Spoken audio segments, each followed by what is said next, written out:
அனைவருக்கு வணக்கம். Doctor APJ Abdul Kalam அவர்கள் தமிழ்நாட்டில் பிறந்து தமிழ் மண்ணிற்கும் தமிழினத்திற்கும் பெருமை சேர்த்தவர்.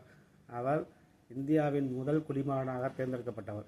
அவ்வாறு தேர்ந்தெடுக்கப்பட்டு டெல்லி செல்லும் பொழுது தன் குடும்பத்தை அழைத்து செல்லும்போது சொந்த செலவில் அழைத்து சென்றார். அவர் மாணவர்களுக்கு தீராத அன்பு கொண்டவர். அவர் மாணவர்களுக்கு அடிக்கடி அறிவுரை சொல்லுவார். அப்படி சொல்லும்போது மாணவர்களை கனவு காணுங்கள் என்பார்.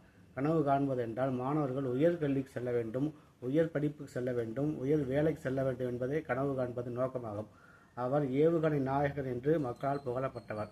டாக்டர் ஏபிஜே அப்துல் கலாம் அவர்கள் ஜனாதிபதி மாளிகையில் தன்னுடன் பணியாற்றுகின்றனரை பணிபுரிபவர்களை அன்புடன் பணிபுரிவார். அவர் தனக்கு ஒரு ஊழியர் இருந்தால் போதும், மற்ற ஊழியர்களை எனக்கு உதவிக்கு ஒரு ஊழியர் இருந்தால் போதும், மற்றவர்களை மற்ற பணிக்கு அனுப்புமாறு உத்தரவிட்டார். மேலும் தன்னுடைய ஜனாதிபதி மாளிகையில் பல அறைகளை ஒதுக்கப்பட்டிருந்த போதும் எனக்கு ஓய்வெடுக்க ஒரு அறை மட்டும் போதும் என்றும் அன்புடன் பகிர்ந்து கொண்டார். மேலும் தமிழ்நாட்டிற்கும் தமிழ் மண்ணிற்கும் பெருமை சேர்த்தவர் டாக்டர் ஏபிஜே அப்துல் கலாம் அவர்கள். ஏவுகணை நாயகனாக ஏவுகணையில் பல சாதனைகளை புரிந்தவர். நன்றி.